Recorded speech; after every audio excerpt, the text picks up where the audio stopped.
గుప్త నిధులు వస్తాయని ఆశ చూపి క్షుద్ర పూజలకు జరిపే ముఠాను పోలీసులు అరెస్టు చేశారు. గత కొంతకాలంగా అనారోగ్యంతో బాధపడుతున్న పద్మను లోబరుచుకున్న ముఠా ఇంట్లో పూజలు చేస్తే ఆమె ఆరోగ్య సమస్యలతో పాటు గుప్త నిధులు లభిస్తాయని మాయ మాటలతో నమ్మబలికారు.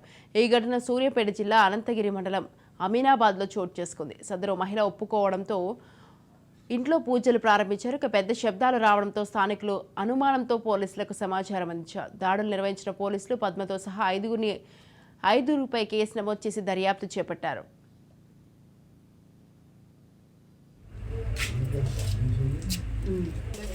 నిమ్మకాయలు తీసుకున్నాం.